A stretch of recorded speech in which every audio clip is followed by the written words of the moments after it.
Hello and welcome to Focus on Liberia. My name is Dennis Jar and we are broadcasting from Atlanta, Georgia. Tonight we're going to be continuing our series on Liberian artists and we'll be introducing our artists very shortly. Once again, welcome ladies and gentlemen to Focus on Liberia. My name is Dennis Jar. We are broadcasting from Atlanta, Georgia. We are continuing our series on Liberian artists. With me, I have Just Prince, that's our musical producer, Prince Sherman Thomas, and Chuku Hamilton. Thank you. Enjoy the music from Prince Sherman. That was a song by Prince Sherman. Wow. So welcome again to Liberia. Gentlemen, welcome to the show. Thank you. Our guest, thank you. Okay. We have Prince, our guest tonight. We have Mr. Chuku Hamilton. He's a photographer and also an artist.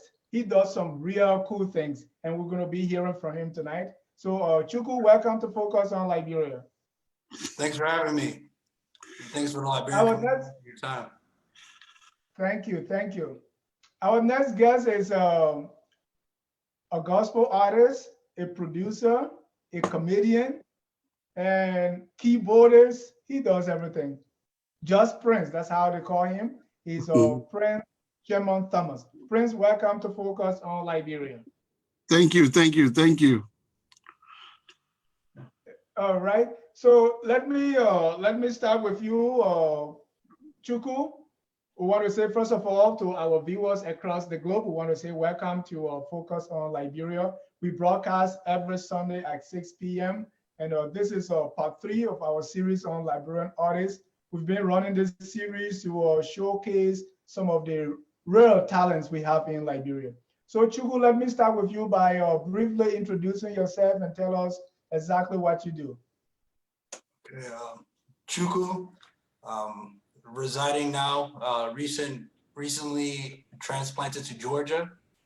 Spent a little bit of time in Minnesota, born after the war, so I spent time in Ghana also, but native of Liberia. So my fellow Liberians, thank you for having me. We also have the best jollof rice. And I like to just jump in and say my title as an artist is very vague. Photographer as labeled, but however, kind of have taken to adjust to call myself more just an instructor with the camera. Beyond that, I'm a multidisciplinary artist. I have patented and created clothing, things such as t-shirts, hoodies. I've looked into brand consultation, so giving and uplifting brands on their starting trial, whether it's handheld goods that you pass out or curating events such as art exhibits. And furthermore, music, all those fine things and tunes that you want to do and prepare for an event, but more behind the scenes is where I invest a lot of my time. It was actually be a good time to say this, my first interview. So the bugs and all the fixes that I might need to get out of my system, this is a great time for me to have this experience. And yeah, just an artist that self-expressive. I find myself always using the art as a mainstream for those clock thoughts in my mind. I don't really tend to have a structuralized investment in going to art every time I face hardships, but sometimes it's just an expressive time I can spend, whether it's, like I said, curating, directly working with my own art, or just kind of investing my time into an atmosphere where I find myself just having a freedom of mind, feeling no boundaries or walls to confine my art. All right. And as we go through the interview, we're going to see exactly what Chuku does. It's really cool. You know, I was fortunate to actually visit with him, and he was showing me all kinds of cool stuff. And it's very, very interesting what Liberians can do. Next, we have a guy I first saw in Ghana. I don't know if he ever noticed. He's Just Prince. That's how he's known on Facebook. He's Prince Sherman, a guy who started playing the keyboard at the age of 3. Prince, you wear so many hats. So just tell my listening audience exactly who is Prince and what you do. Whew, it's a lot. Okay, I'll try to be very brief. Of course, I'm Just Prince. I'm a music producer, writer, singer, actor, comedian, and I'm also a minister, ordained minister. Um, well, basically, that's it. And as time goes by, you get to know more about what I do behind closed doors, as far as in the different areas I just named. All right. Prince, I've gone on Facebook and I've seen you, but the first thing that jumped out of me is being a producer, a music producer. I think you produce gospel and also secular music. But tell me, what is involved in being a producer? What is that specifically? Well, what's involved being a producer is is basically uh, uh, um, being a producer. You have to know what's good for the artist and what's good for the song. And that's one of the most important thing of being a producer. You would know, you have to know, you have to be very creative. And one of the things that we always get mixed up is there are people who are programmers, and there are people who are instrumentalists, and there are people who are beat makers, and there are people who are producers, and there are people who are also recording engineers and mixing engineers and mastering engineers. You see, and most of the time in our nowadays we get that mixed up. Of course, there are some people who are blessed, to operating all those, different aspects. But basically, a producer, you really don't know. You really don't need to know how to play a keyboard or how to write or whatever it is. You just have to know. You need to have that instinct. You have to have that feeling, a really good feel for music. And you have to be very creative in a way that basically when a record company will give you, let's say, a budget to produce an artist, like for example, send a big artist to you, and let's say they will give you maybe $500,000 budget. Basically, as a producer, you're going to sit and put a team together and be like, okay, hey, I have this artist coming, and I need a writer, I need an instrumentalist, I need a recording engineer, I need the best studio, and you are the one basically bringing everything together, all these people together. So that's basically the work of a producer. All right. You give me a gist of what it is, but being someone who can only make a joyful noise, I can't sing.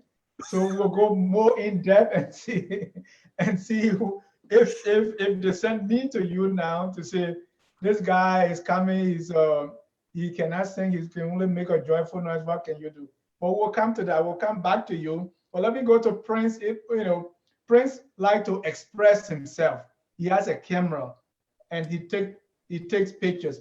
But he takes those pictures and do a whole lot of things with it. Prince, give me some examples of what you do and how you got started. Question was that Chuku. Chuku. Oh, Chuku, sorry. Chuku, how you got started in this thing? And give me some example of what you go around, you take pictures, what kind of pictures you take, and what you do with them.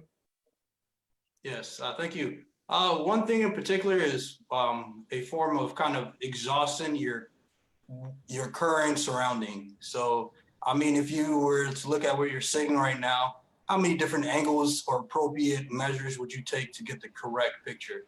The correct picture, I mean, for most of us on a day-to-day, we just tend to snap 100 pictures, 100 selfies, and we filter through and find that one that's specific. And it's the same concept when you get into my area of photography, a lot of documentation.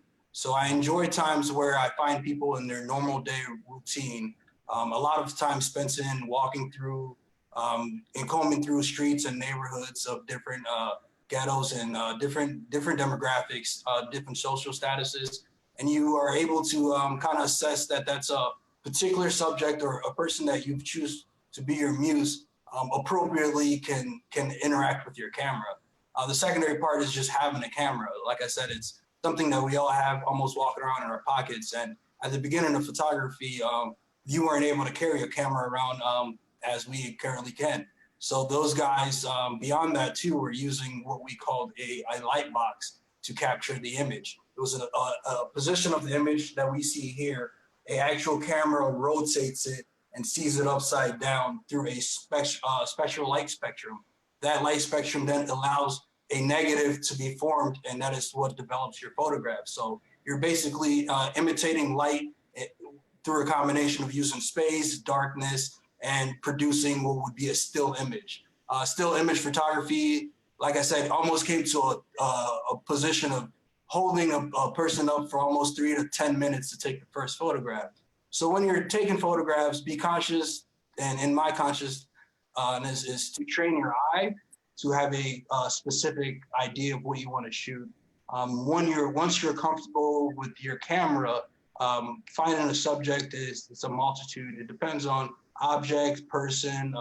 My personal is portrait photography, whether it's in studio or I get the chance to assess people, like I said, in their normality, or they're whether I think they're comfortable or they're going through something that I'm able to document and kind of tell a story behind. It's a give and take. So the time lapse from my capture to that person elaborates expressively through photos. I mean, people use so many multidisciplinary actions to talk about, their artistry.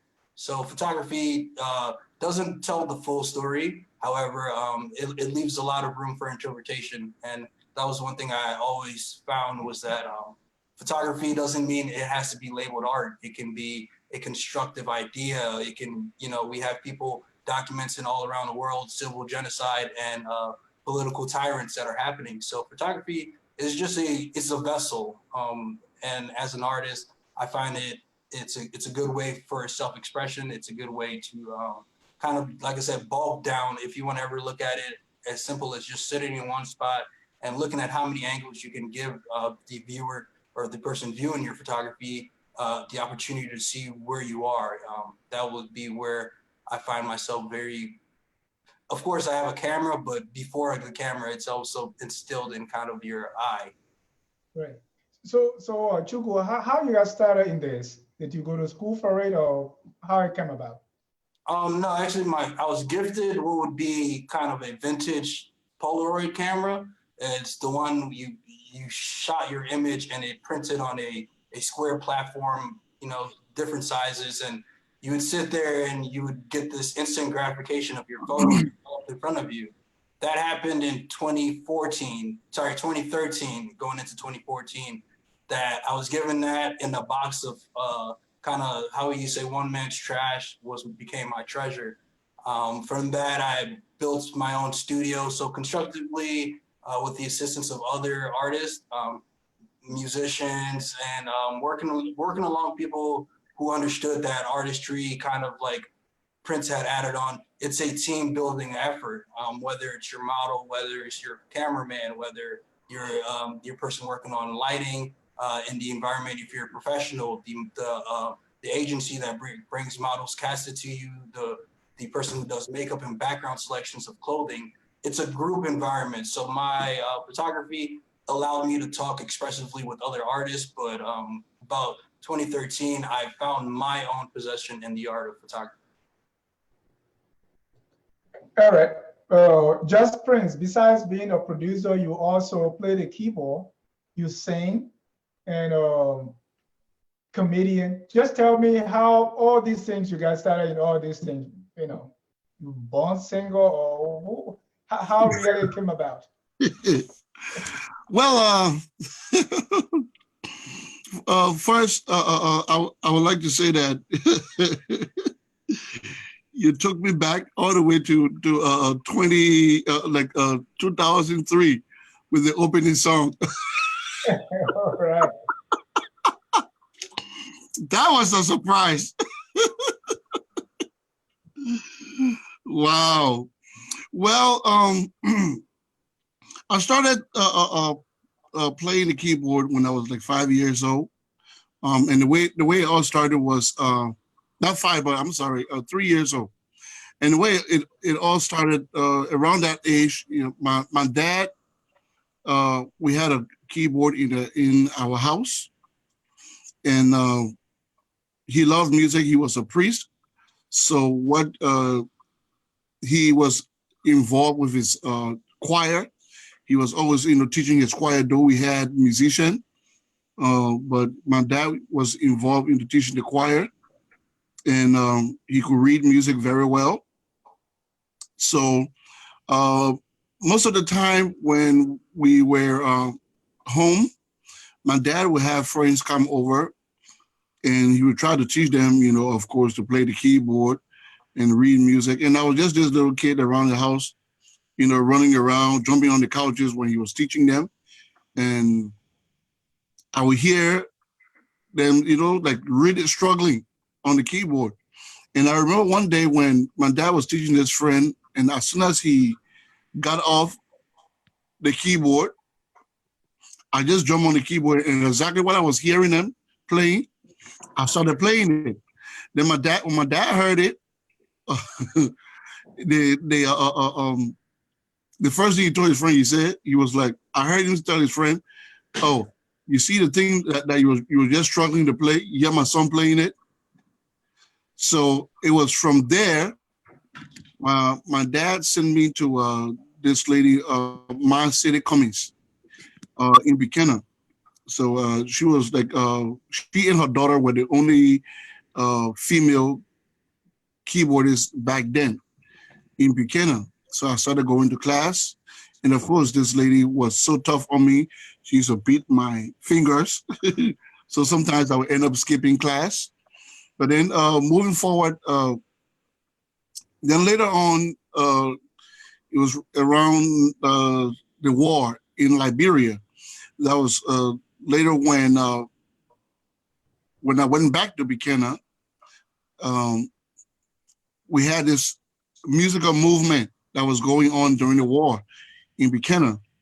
And during that time, I met a lot of young guys, of course, my age group, a few guys older than me, and everybody were all into music. So that's how, it all started. And I started, learning to play by ear, because first it was all reading music. So I started learning to play by ear, and, it kind of took off from there. I started directing the choir at the age of 10 years old. Then later on, moved to Monrovia, and I began one of the music directors at Ethel Baptist Church in Painesville, and it it all took off. And to rewind out back then to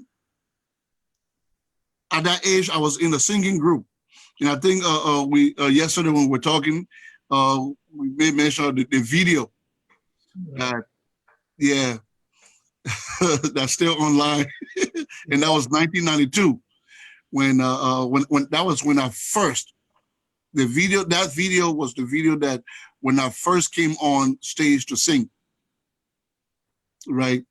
So that was the group I was in, and the group was called Challenging Youth, and it took off from there, and I started, I went into full-time singing, and of course teaching choirs. Then moving forward to 97, I moved to Ghana, and I became part of a group called, So Black.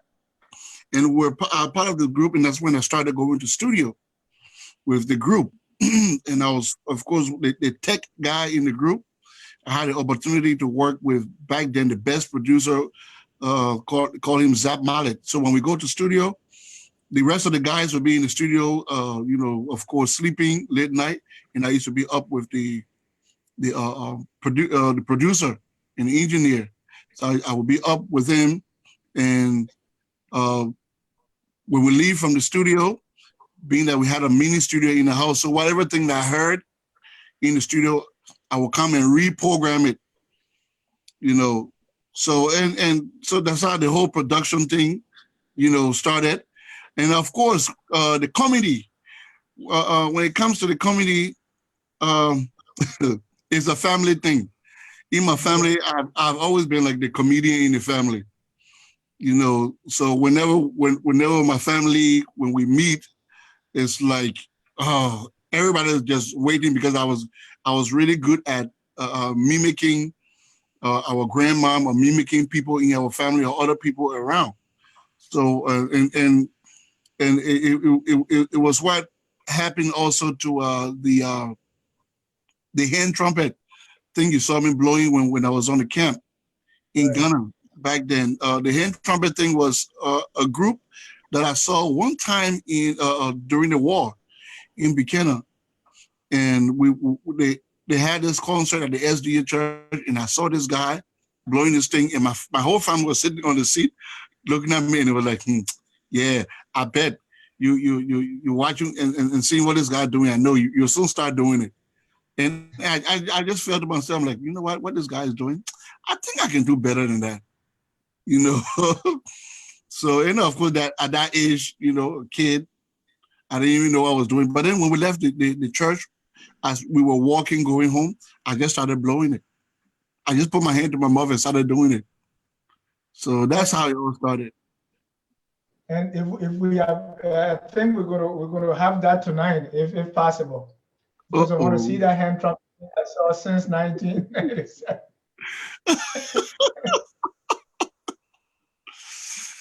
Yes, sir. Yes, sir. So fast forward to the production thing. When it was 2003 when of course when I met this lady Cece Bernard, and I asked her to record her, and that was when I first came to the U.S. and she was like, she spoke the Liberian English to me. She was like, "Yeah, I beg you, boy, what can I record you? No." I said, okay. So I left her alone for some time. And I think something had happened. And after almost a year, I got a phone call from her. And she was like, I'm going to give you a try. And she came to me with all her tracks, all her files, everything. And it had just remained 2 songs for her to do that was supposed to go on the album. And the rest of the album needed to be mixed. So I did the last 2 songs. And one of those 2 songs was the one-way ticket to Monrovia. So after I did did one-way ticket, I was sitting, playing the songs on the CD, and I just looked at her when she came to pick it up. I said, "This is the song that's going to sell you." She was like, "Ooh, whatever, please." Well, we left it alone and we went to the CD launching. And during the launching, she sang all the songs on the album. And as soon as she got to that song and she went into the chorus, and she said, "I got my one way to get to Monrovia." It's like the whole place stood up. And I was at the sound booth back then. And right there, that's when I just went into tears. I started crying, because that was like the first time, to see people dancing my production. Oh, wow. And yes. So, and I started, thanking God for it. And of course, later on at the end of the year, she came to me with a big surprise. She was like, "Okay, friends, get your stuff. Let's go for a ride." And we got in the car. We went for a ride. She took me to the Guitar Center. She said, "Oh, you have a budget." And of course, $3,000 budget. She was like, "Get whatever you want to get." She said, "This is my gift to you." And that's how I just shopping for the studio. I upgraded.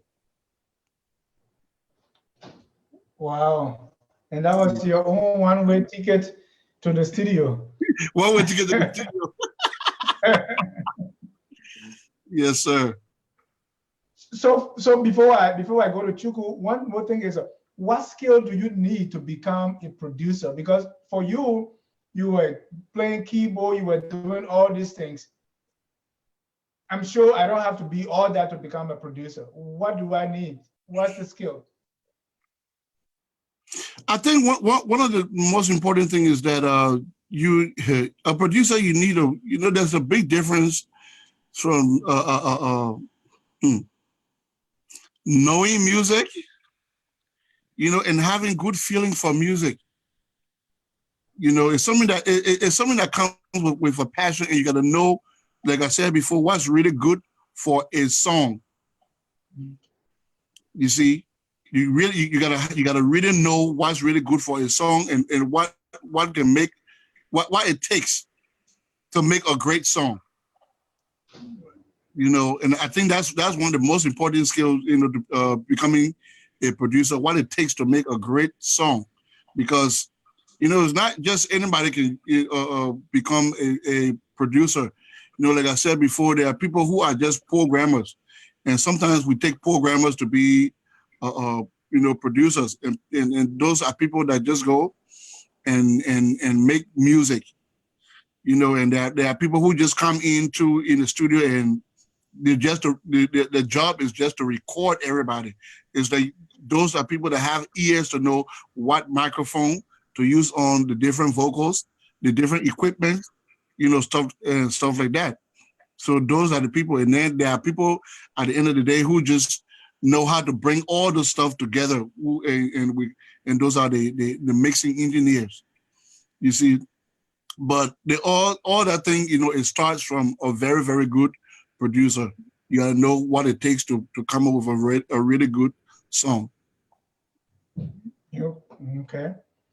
So, Chuku, besides taking the picture, you do some t-shirts and some branding. Tell me a little bit about those other things that you're involved in. Thank you. So with my camera, it opened up the plateau of what I could do. And the image that I was capturing, I was working with people, like I said, hand in hand with designers, people for modeling agencies, and just giving myself even higher platform to work on. I came up with a group. It's a collective based out of Minnesota called Empty. The group was an expressive collaborative group. So meaning we weren't specific to our own technical skills. I wasn't just the photographer. I was the photographer, web designer. We all took assignments in the rhetoric that it was information we either knew or we wanted to push, because at the end of the day, media is so saturated, and certain people just enjoy things to their own level. So meaning I enjoy wearing clothes, but to a level of where it fits me comfortably. So that's where the clothing came at first, and even hats. Those were just trinkets or sketchbook ideas that was good to script up and go get a quote, go work hand in hand with a distributor or manufacturer. From then work on making smaller trinkets such as pins, handheld items that we gave out. And that was things we were testing the waters of. Like I said, not that I have a background in advertising, but I would go out and speculate at shows or just see how people observe or took towards certain things. And our branding was very simple. The font, if I was to give it out, it'd be given my secret, but was genuinely just in the interest that the name and the word empty had no rhetoric. It was not based on what I wanted to give you an expressive value. I wanted empty to be a platform for you to understand. And monumentally, it became decoded or kind of like involved with being the matrix, because people would have their own understanding of it and resonated in different ways and enjoyed wearing it on a shirt, whether color variations that we sampled with pastel colors. And from then on, I also shot and campaigned magazines and our social platform on Instagram, and a temporary seasonal website we did for a collection for summer and fall 2016 release.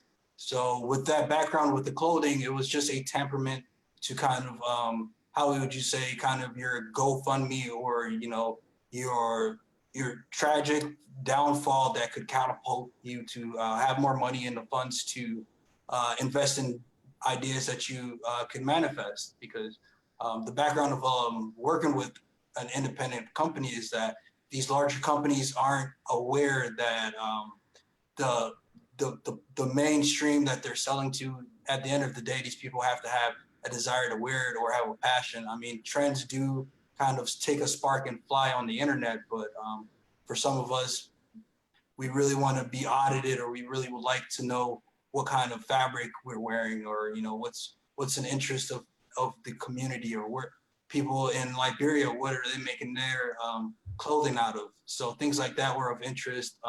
From trips and travels, like I said, visiting Asia, visiting Liberia, I also loved handsmen and craftsmen. So I even got the idea in Sketchbook to lead Empty to become a furniture company, full scale. We also work on consulting other companies in their startup ideas. So manifesting web pages, constructing advertisement, and even giving the platform to host and give viewings to people's art exhibits. And when Empty was from 2015 on to now, that platform, I recently did another show in 2018 of June in Minnesota. And that was my exhausted amount of time I put in for the last 4 years, giving back to the community, starting with getting your feet wet with doing a simple installation at an art exhibit, which I created everything from your seats, where I went out and I bought logs, searching around looking for perfect logs and the instruments of sanding paper, renting equipment to put stills on the log so they became interactive art, meaning it could have been a bench. We used it to display clothing on there, and also we're using some white paint on what would be called wood pallets, shipping crates, using kind of instruments that I found I desired to have in my space, making my own picture frames, things that were constructive to the idea of Empty, because Empty was, like I said, a work in progress, and it was also just an expressive value, not to cancel out things like people going to IKEA, but for me, I would like if I could build my own head to toe, my own outfit, my own furniture, and things that I use on a day-to-day constructive base. So MT helped my photography excel, and it also gave me my other skills of giving a little completion here and there as a multidisciplinary artist. So the concept of empty is you can take anything, or you work with other clothing line or some established brand, and because you're empty, you can take that and kind of alter it or add your own expression to it. Give me some examples of how you would take maybe an Adidas shirt and what you're going to do with it. Yes. So MT phonetics, it starts with an E. We did things experimentally with a first season in 2016. We experimented with the Internet Explorer logo, something that's almost died down in the upgrowing of Google. You go to as a search browser. So altering things like that came and went. It was just like, okay, like I said, something I possessively use every day is the internet. But why am I interested in it being a inspiration? Oh, it's because, like I said, it worked with me, and that was something I wanted to release. Other subcategories were stuff like Ralph Lauren Polo. I always enjoyed the fact that they had a sport collection. So comments were made between my friends and I, and we decided to make a empty sport collection that kind of attributed to how such a profound industry known as polo also had a subcategory, and just things like that made it look externally to me that those companies also test the waters to see where they are. So in any platform, MT did have a very moldable form. We never wanted to stick to one structure. And still to this day, there's adapt to change. And I mean, of course, within the ramifications of patents, you can go as far as you want with a lot of branding. So meaning I'm still consulting my own fabric. I'm still going through my own manufacturer. I'm not just altering a logo by, doing small details and reselling it on a illegal scale. It still comes from a sketchbook and a thought out plan, or just walking or talking to somebody and something pops in your head. Those type of ideas that kind of come to you genuinely or organically was where the inspiration started. And when people were wearing it out, they would have all their people resonate ideas to them. And I remember my mother's first trip to my mother's pastor in Liberia on my trip back in 2016 actually gave she gave a tribute to MT through a ceremony that she taught at her ministry. And through just wearing the shirt, I was able to have people administer the word of God, of how MT is where God leaves us, but he also allows us to fill ourselves with blessings, and how everything in a sense will never be filled. You can always add more, and there's an abundance needed, especially in your faith. So you should never feel you're kind of at the brim. Always push yourself to add more. And that was something I thought was interesting, that we've touched that platform. Multitudes of platforms, musicians also have used the rhetoric of MT. And like I said, just for the day-to-day thinker, I would love for everyone to have their own way of thinking about MT for about 30 seconds and giving me a spiel or kind of pitching me a promotional idea, because that's what goes through my head every day. Well, like I said, whether for me being at a coffee shop or in the grocery store, I'm knitted and picking not just for photography, but for ideas that I can construct. And it's a healthy way for me to kind of express myself. Good. Oh, wow. And you kind of step in the Bible a little bit. That was interesting. So, friends, let me come to you, and you're going to do that. You're going to do that hand bend. But before we come to the hand bend, you mentioned CC Bernard. Who are the other artists you work with? And if you work with some non-Liberian artists as well, if you're working with artists in Liberia or just people in the diaspora, just give me a sense of who you've been working with. Well, over the years, I have worked with artists from the Central Africa Republic, and that that was the tough thing, because this lady speaks French only, and I speak English only. But it was a tough thing working with her. Well, she's from the Central Africa Republic, and I've worked with, of course, I have Nigerian artists. I do have Ghanaian artists. I work with artists from Sierra Leone, and of course, I'm in the Kenyan, the Congolese community. I work with a couple of American artists also. Of course, in our Liberian community, I work with our ambassador, Maron Cassell, the Faith, Hope, and Love trio. It's a lot. Of course, Jody. And I also did a song for Jody and this group called Bracket. Benji Cavalli, Black Diamond.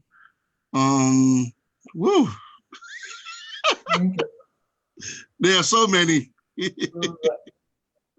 So are there other artists you really want to work with that you've not had the opportunity to work with? If yes or no, who are they? Well, currently I'm looking at working with one of our Liberian icons, Nima Burr. Okay. Yes, I would love to work with her. I should have worked with this lady, the late Toke Toma, but unfortunately she passed. I would love to work with Big Steve. Well, one person that I had on that list, and I thank God I was blessed. I thank God I was blessed to work with him. Was Zach Roberts, Pastor Zach Roberts. Okay. Yes, and me meeting Pastor Zach Roberts, it was a very touching moment because it took me by surprise. I just went somewhere in Minnesota and I just met him in a house where I was supposed to do my session. And I met him there and I was like, and honestly, he was one of those that, back then when I was a kid, I used to be like, wow, this man, oh, I want to sing like him. And I did have the opportunity to work with him. So, well, so far for now, yeah, those are the few in our Liberian community I would love to work with. Of course, in the American community, I'm looking at the big name I'm about to call, so people will be really shocked. I'm looking at doing something with Marvin Sapp, Pastor Marvin Sapp. Okay. I would love to do something with him. So what's distinctive about Just Prince production? What's unique about what you do? And your that realist, Marvin Sapp will want to come to you, or Zach will look at you and say, yeah, I think Prince, I can work with this guy. I think for what I've built over the years and basically my sound, there's something there's something kind of unique about my sound, because usually when I'm doing music or when I'm working on a song, like one artist told me before, a young artist in Canada, he was very open. He was like, Jazz Prince, what I like about your sound is that whenever you're doing stuff, you think about 10 years from now. And that's how I've always been. Because I really don't look much at the music that is trending. Of course, here and there, I will kind of listen to what's trending, to know what's people, listening to. But I really don't follow trends like that. I always think about, the future and of course, I've noticed that over the years, there are certain songs that I have done in the past that when you play it now, they are still trending. Yeah. So that's what, unique about, my work. All right. Just to let our viewers know how good you are, let's do the handband. Uh-oh. And just to say, I was on a refugee camp, like you, Prince, if you know, in Ghana, and Yes. I was in the Assembly of God Church in Iroyu, and I think your church was some Baptist church, right? Refuge Baptist. That's the church, Refuge Baptist, yeah. Yes. And you came there, and you were skinny then, and you started doing this handband. I'm like, what? So there was a person sitting next to me, and I said, look at money. So just so that people have a feel of what I heard, that let's do that hand, or they say the walking saxophone or the walking trumpet. Yeah. And ladies and gentlemen, if you are just joining us, focus on Liberia. We are discussing Liberian artists. My guests are Mr. Chuku Hamilton. He's a photographer and an artist. And also Just Prince, or Prince Sherman Thomas. He's a producer. He's a gospel artist. He's a comedian. He's also a minister of the gospel. And he's going to do for us his hand trumpet. Wow. Come on, Prince, you can do it. Okay. Well, since it's Christmas season, we want to continue the Christmas spirit. So I would do something kind of, Christmas-like.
Merry Christmas. Merry Christmas.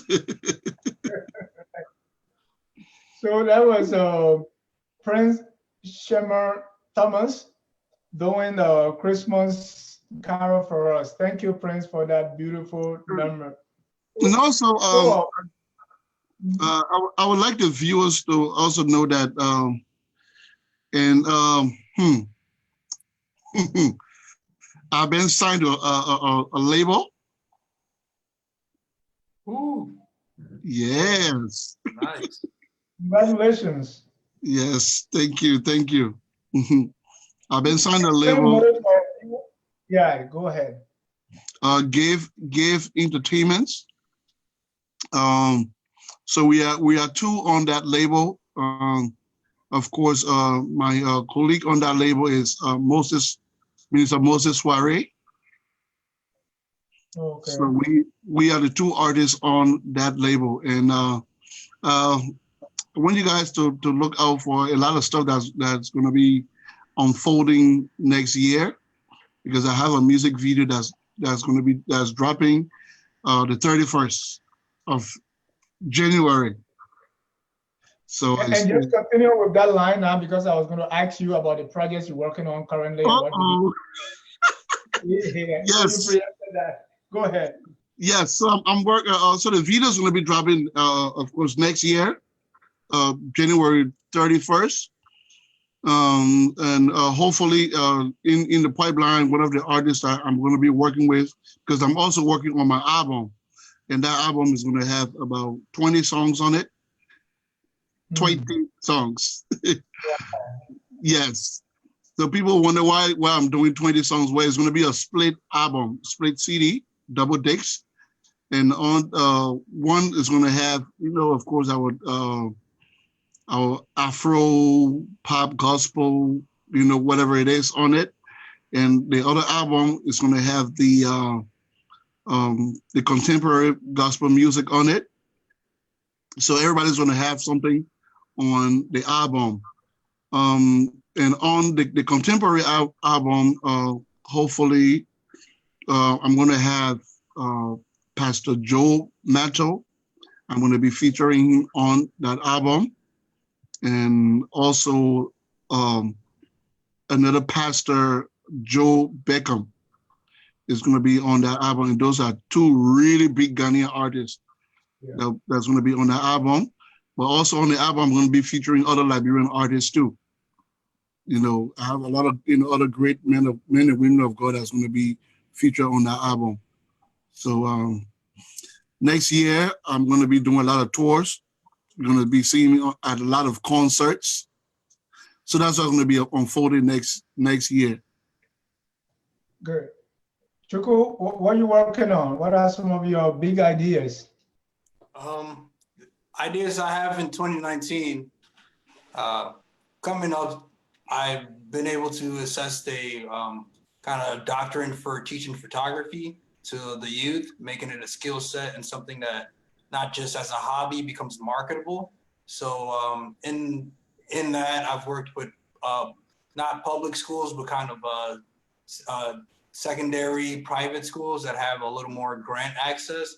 So I go in and do whether summer workshops or involved in the curriculum, teaching photography. We've done street photography, and I've chaperoned a iPhone photography tutorial. So it's a week interval where we have 3 days of classroom with children, 2 days of them actually getting hands-on and getting their direction of photography and presenting it as a conclusion on the 7th day. And that's a program that I'm writing myself, then scripted to also keep going in the Georgia area. So that's an opportunity that anybody can reach out and kind of get a chance to how do you say, give yourself the opportunity to invest more than just buying a possessive or having your camera, having to go through a study guide or syllabus. There's a classroom environment that leads to an end goal that most people kind of want. You want to get paid for doing what you love. And so that's photography based. I'll also be involved in kind of doing my own travel interludes of photographers. So travels through Asia and back to Africa. I'll be interviewing and be on video podcasting with other photographers, other people with creative expressive values to make sure that you just get to talk about what you like to do and resonate to people, that it's everyday people in our Liberian community that get a chance to excel, or who to know and who to support in your community is very important. So also giving back by having informative information that I can always feel free to meet with you at a coffee shop, whether it's in our session and it's a 2-minute interlude. I'll be putting those segments together and broadcasting on an internet platform. Any plans for Liberia? Yes, very much so. I'm still doing some investigation, but I would love to get into doing kind of a tribute to what was the movie Black Panther.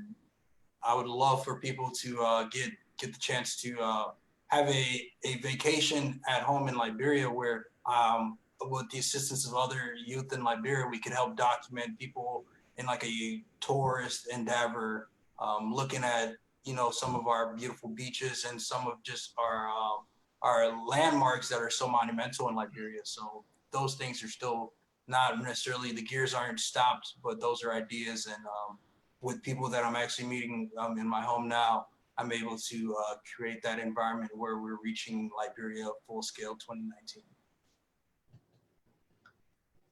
Prince, you've been producing, interacting with artists around your, mainly African artists. What do you see about Liberian artists? I know we were not there before, but I think things are picking up. How do you assess what's your assessment of the Liberian music industry? Well, where do you think it's going? Well, the Liberian music industry, I think is picking up. Is becoming very, promising. As I can see now, at first, a lot of the stuff that were going on were in the diaspora area, like in the U.S. and stuff like that. Nowadays, we have a lot of stuff now that's beginning to unfold in Liberia, which is a good thing, and that's something that's going to help boost our economy. Hint, Liberian government needs to jump on this, because what our musicians are doing now, like they is very phenomenal. There's a lot of great stuff that's happening, and of course, last night we just had the first LMA Awards in Liberia. So there's a lot of big things happening. We're seeing bloggers too coming out. So our industry is improving. Musically, our music has improved. Our sound has improved a whole lot. We are now, beginning to set, a lot of standard. So the only thing is that we as Liberian artists, we just need to come together and support each other. And and like I always tell our artists, unity is the key. Unity, humility is the key, and we're all going to succeed. Any area in the music industry that we need to work on, improve on, when it comes to Liberian music? Yeah, the most important thing we need to work on when it comes to Liberian music is our marketing. That's the very most important thing, because a lot of our artists, our artists are going to studio, leaving from there, and they would do the music, leave from there, and probably just put it on Facebook, put it on YouTube, and expect for it to sell. itself, you know. But like I always tell our artists, you don't see McDonald's advertising Burger King, you know. So you have to be out there. You have to sell your product. It's not like like before when record companies were giving money, you know, to record labels. You know, nowadays it's like 50-50. The artist got to put in work, and the label has to put in work too. So you have to sell yourself, and that's the main thing. That's the biggest problem we have currently in our Liberian music industry. And another thing too is that I will appeal to our government too, to also work on what we call the piracy. You know, that also need to work on, and to help protect these artists also. And that also has to do with the royalties. There's a whole lot to it. Good. Chuku, sometimes when we are picking up a profession in America, people tell us, what will you do with that when you go back home in Liberia? Looking at what you do, looking at photography, what's the future of it in Liberia for a kid living in Bannersville or in New Georgia or living in Yekepa? What can they do with photography? What's the future? Yeah, it's actually a good idea for those children to have a role model or like a introduction to that type of environment from somebody they're comfortable to learn from. So beyond, I mean, materials are very hard to come across in certain of those areas. Beyond that being the main holdback is the education policy. So there should be a rhetoric that's put in that, like I said, I work in these secondary schools that have that extra funding, not just for your education curriculum, but to assess, you know, artistry, telling the children writing, photography, music, and you know, sculpture, any possessive trait can be, you know, kind of marketed that way. Because growing up, I didn't have a lot of Liberian photographers. I had a lot of Nigerian and Ghanaian photographers that were, you know, struck to me right away. And those were people that kind of raised the bar, raised your status. So until that bar or status is raised, you can only expect those children to still observe and look at a platform where National Geographic sends in a camera crew with you know, kind of a European background, and those kids are, you know, in awe or surprised by some technical gadgets. Whereas if we start teaching them from a educational purpose, that not necessarily do you have to go that route. You can possess your own, be a doctor, but just to know that type of accessibility to those equipments by education, those children can spark that conversation with that photographer that was funded and brought from all the way across the globe to come in. They can surprise that person and open up a dialogue that hopefully can enrich them. Beyond that, it should be looked at as a resource for those children to have, because the limitations of how to express yourself, you can't just fit in one sector. That the importance of having an example given goes a long way, and it repays you more when people can tell you, not only is this something that you can possess, this is something that you can market and jump in and start running, where people like myself aren't compelled to let just National Geographic and that's an example of just a higher marketable name that goes in and does what simply we could be teaching our children and giving back to the youth as a way of their expressive value, or getting to what would be the dollar out of it instead of being outsourced. Right, and we have a question on Facebook for both of you, but just Chuku just struck an important point, and I want to come to you too, Prince, for that, because even in Liberia, our curriculum is too academic. Here in the US, you have chorus, singing. People teach that in school to our elementary kids. So, Prince, you were fortunate you had your father doing that, but a lot of people don't have that. So what do you see can be, you know, how can we expand our curriculum to include things like music, you know, very early in life? Kirongani Elementary School, those kind of things, like Chuku talk about photography. Great. Well, well, it depends on, like, I was fortunate to go to one of those schools that had, music as part of the curriculum. So I took that as an opportunity. I ran with it. And the good thing about it was that a lot of those schools that I attended to,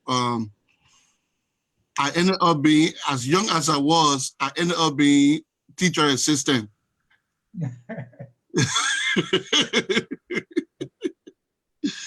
Yes.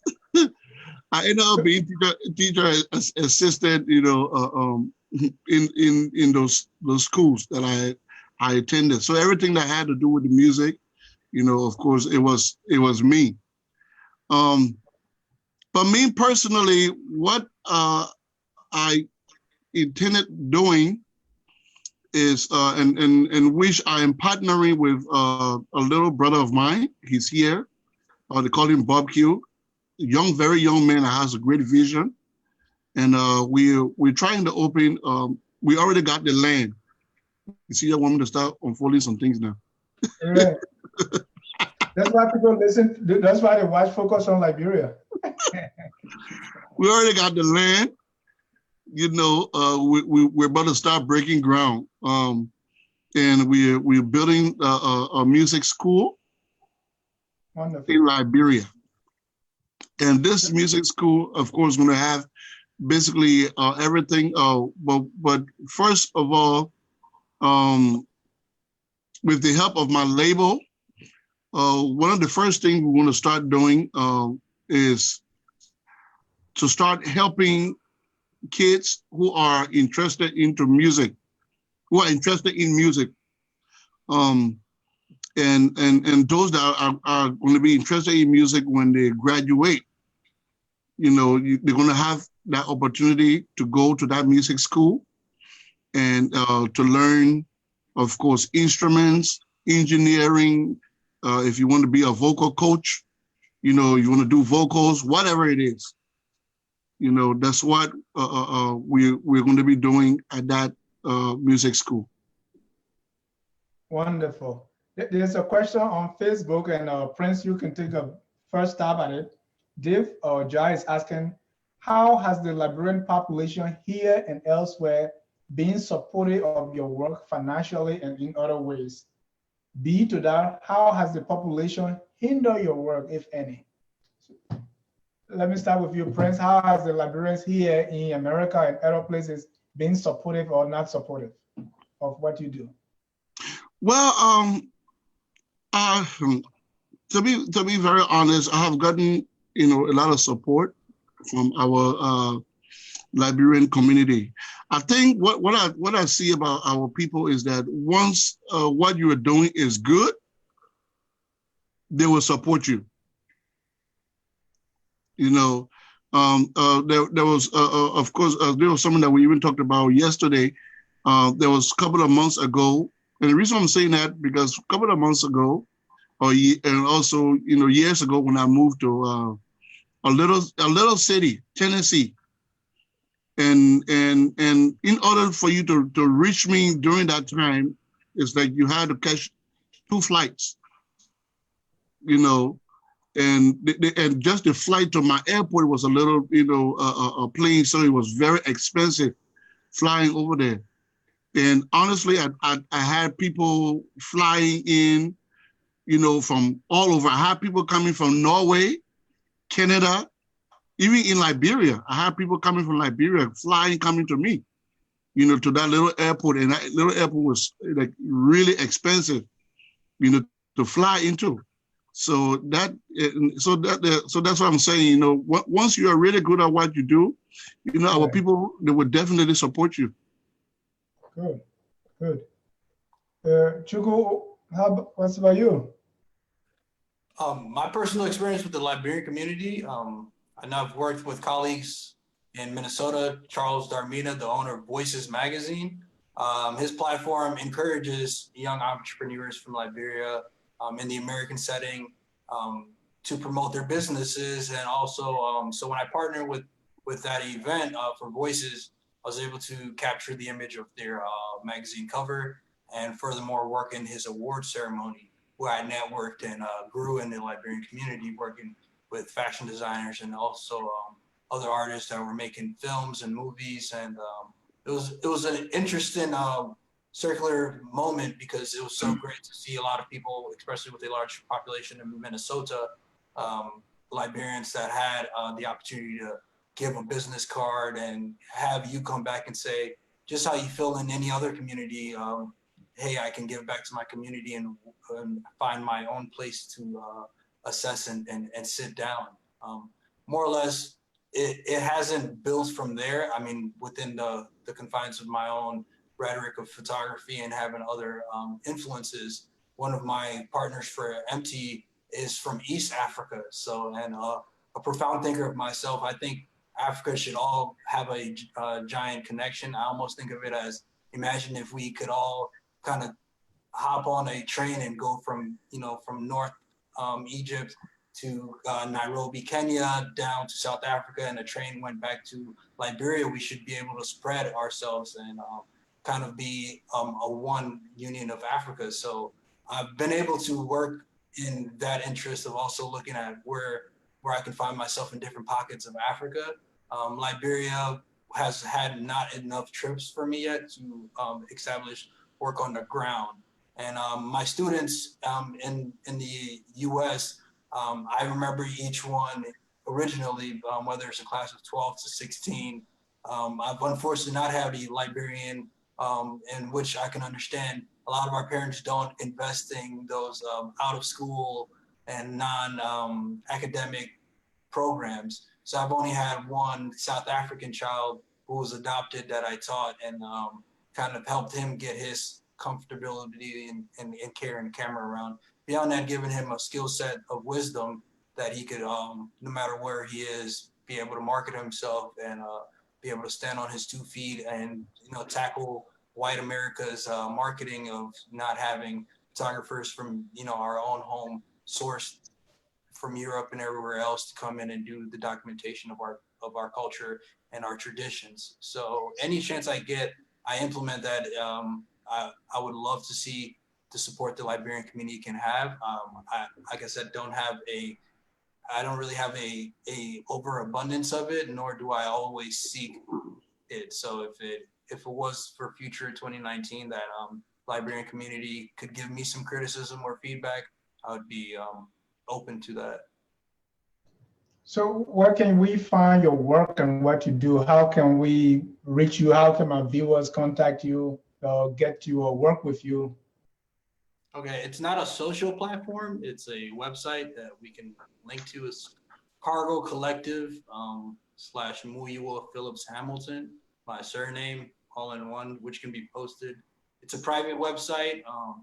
It kind of shows a documentation of my hosted studio in Minnesota. It shows some visual concepts of the ideas of my inspiration.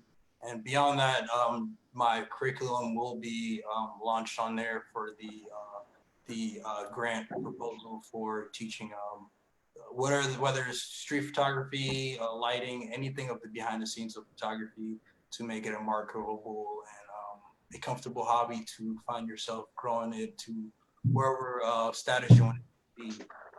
But piloted on social media was kind of I shot on very old cameras when I started. So a lot of my how would you say, a lot of my portfolio was handheld.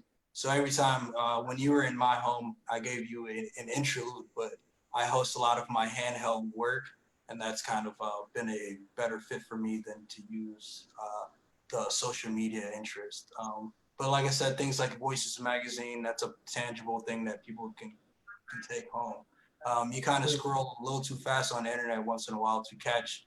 So I figured I'd stay original to myself and work on more handheld things. So I have handheld flyers I give out and business cards that are have special value to me. But 2019, once I reached that full scale for my proposal and introducing projects to go back home to Liberia will be also hosted on the website. I said www.cargocollective.com/Muyua Phillips Hamilton. All right, and we will post that, or I got my engineer to post that shortly under the videos for others to access that. Prince, and we have 10 more minutes to the end of the show. Prince, let me come to you. I know whatever you do, there are challenges. What have been your challenges, and what advice can you give to those who want to be like Prince? Wow, that's a tough one. Whew. Well, the most important thing,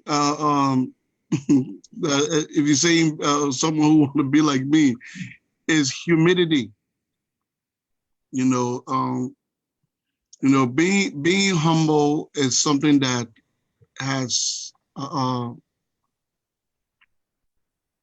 helped me over the years.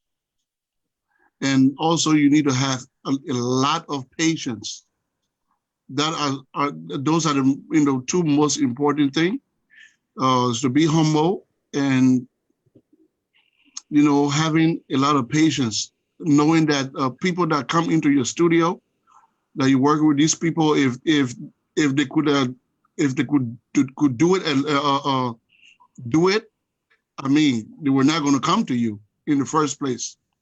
But because they need your help, that's the reason why you see people come into your studio. So you have to have that mindset that these people are here, for you to help them. Because sometimes over the years, I will have people who would say, "Oh, I was in the studio," and usually when they enter a studio, the engineers would just sit there and be like, "Okay, hey, what you got?" And whatever you sing, and that's it. But we also know that we should know that garbage in, garbage out. So these people are coming into our studios for us to help them. All right, they're not for you to judge them. So that's what has helped me over the years. As far as challenges, wow, that's a tough one, because I think when you have done it over and over, like over the years, for me, I would say the biggest challenge is finishing the work, getting the work done and complete, and that's the biggest challenge. Sometimes I will have people that will come in the studio that aren't in the right mind, and when I say aren't in the right mind, the mood, because sometimes they might get a phone call from someone that will kind of I would say mess up their day or ruin their day. Right. And now I have to be there now to serve as, instead of a music producer, being a counselor. Mm. So those are just some of the basic challenges. But so far, I think I have grown that tough skin.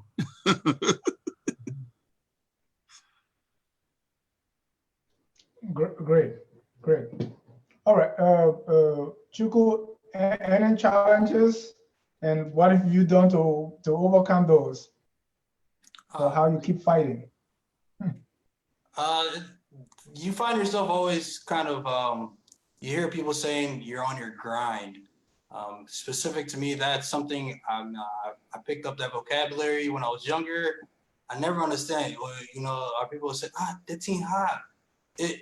You put yourself in opportunities where you want to push something off of you. It's a weight that you create. The world, we have no expectations beyond what we give ourselves. Our Lord gives us a breath every day, and that's something right away we have to push a thank you for having that breath. So in any capacity, whether it's your education, whether you endeavor into your artistry, whether you platform for others to have a way to express themselves, you have to make sure that you're not putting the wrong amount of energy out in life. You're not spending time pushing off weight that you don't need to be putting on yourself. So life burdens us all. We all have the same confinements, ways of funding and keeping our financial and our health and as importance.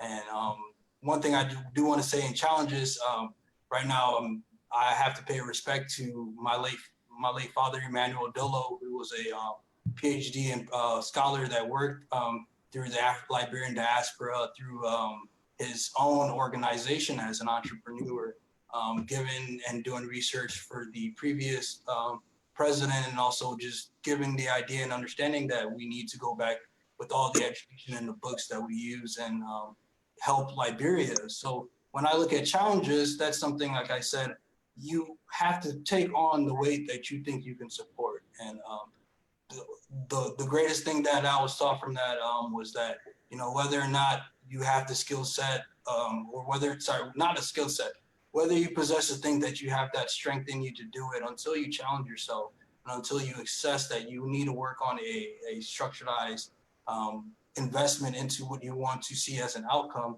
nothing else is going to stand in your way except you telling yourself to go do that. So even in my current standings, I have a lot of challenges, and I still face the day-to-day that we all struggle to think of. Why is our government shut down in the USA? And things even back home, we question while we sit here and we want to be affiliated in the field in Liberia. And I tell people all the time, it's up to you if you want to, like I said, pick a focal point of thinking that it's hard right now. It's hard, but with the elimination of unnecessary time spent on issues that you're not facing or that really don't reflect what you want out of life, if you can adjust your time and put more time into those things that you do want to push forward. Like I said, it's something that I've seen that become a capability and have one person touch, multiple human beings' lives through the example of, my father helping the Ebola crisis and things like that. And things like that, just, that's humanity. As Prince said, humility steps you back to say, wow, maybe I only thought I'd reach one when I was able to reach 1,000. So always give yourself that assertion to move forward, but don't make life seem like it's the hardest thing for us to do. We're blessed with our breathing, so take that deep breath in and maybe do something that isn't your normal or something that you haven't sat down and try to exhaust. Do something else and make sure you allow yourself to think outside of your comfort zone. That's inspiring. Prince, where can we contact you? How can we reach you if someone who can only make joyful noise like me, I want to produce? How do I reach you? and while you talk about that, we also want you to give us your final thoughts. Anything that we didn't cover that you want to touch on, just tell us so that we can draw that. All right. If you want to contact me, of course, you can contact me on Facebook. And on Facebook, my contact is, of course, Just Prince Sherman Thomas on Facebook. You can also contact me through my management. Gave Entertainment is GAVE, Gave Entertainment Records. So you can and they are both like messengers. I'm sorry, I'm getting some calls coming in. Yes, so you can contact me on my page, which is Just Prince Sherman Thomas, and also on Gave Entertainment Records. Okay. Now your final thoughts. Ooh. Well, my final thoughts is I'll say for us to be in prayer for our younger generation, our young artists that are coming out, and I think what the younger artists not doing is they are not reaching out to our Liberian icons, those who have been there before us. We're not opening up to them because these people, there's a whole lot, they know about our Liberian music history, where it all started from. These people, they're still holding on to our cultures,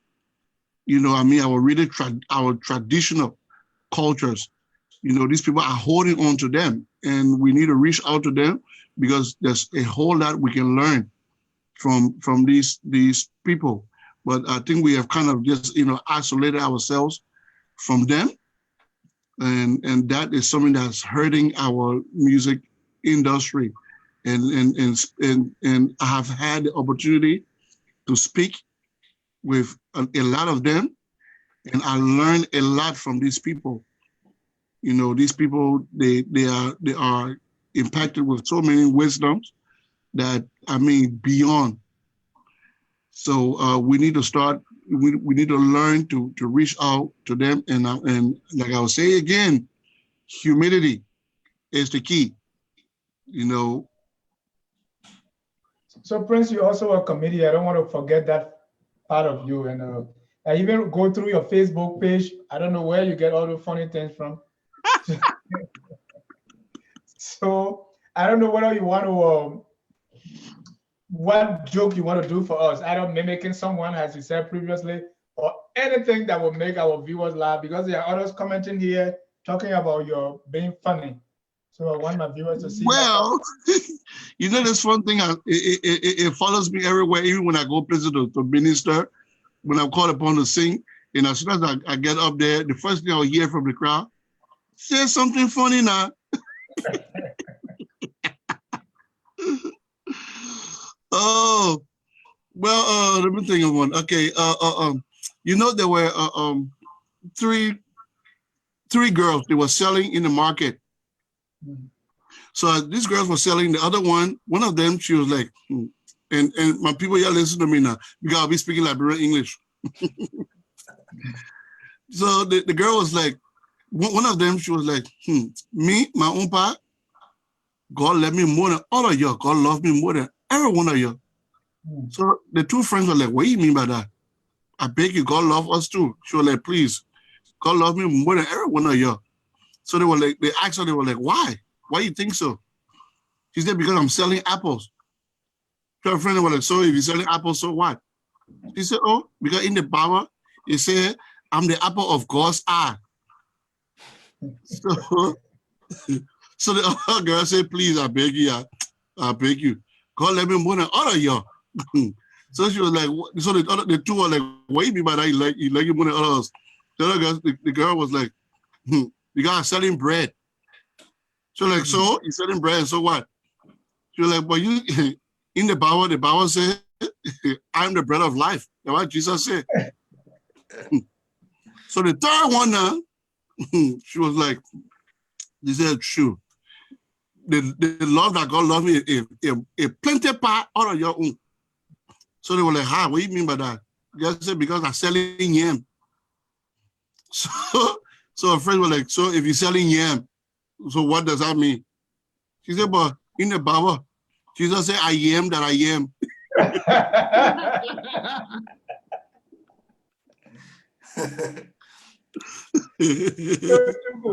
You am that you am. What are your final words?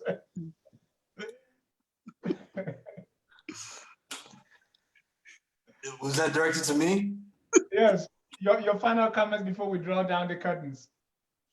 The appreciation to the Liberian community for supporting platforms such as Focus on Liberia. The groundwork, the time you're spending now will definitely count for the future.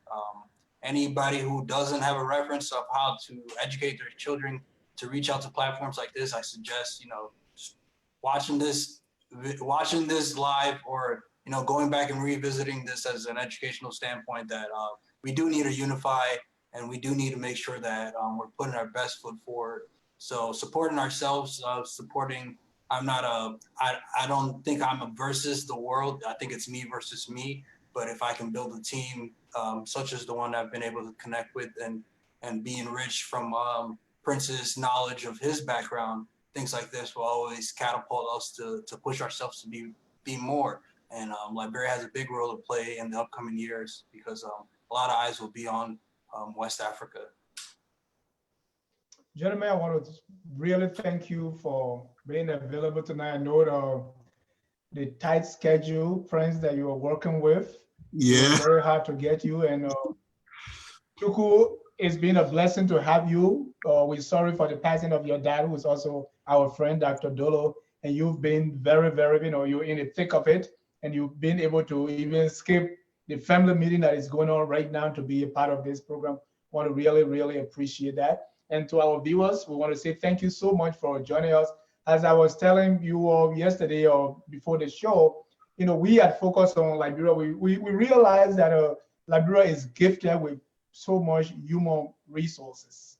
We have a lot of gifted people. We have people in all industries. All that we left to do now is the leadership to harness all the human capacity, all the resources that we have, all the brains, all the different people that we have. How do we all pull all together? And if there's one thing we want to achieve here at Focus on Liberia is to present Liberians like you to the rest of the world. And that's our contribution to the scholarship, to the culture, and the development of our country. I want to appreciate you for your time and thank you so much for what you do. But God's willing, we will have you back another time, and feel free to contact us. We're going to post some of your work. Just feel free to contact us anytime you want to reach our audience. We will definitely be glad to do that. Thank you so much for joining us tonight. We want to appreciate my guest relations manager, Stephanie Setro, my co-host, Danielle Nokos-Gashad, and all those who have been supportive of our work, those who sometimes send us little $10, $5 here and there to keep paying our bills. We want to appreciate you and say thank you so much for watching tonight. Until next time, my name is Dennis Jai saying, God bless you.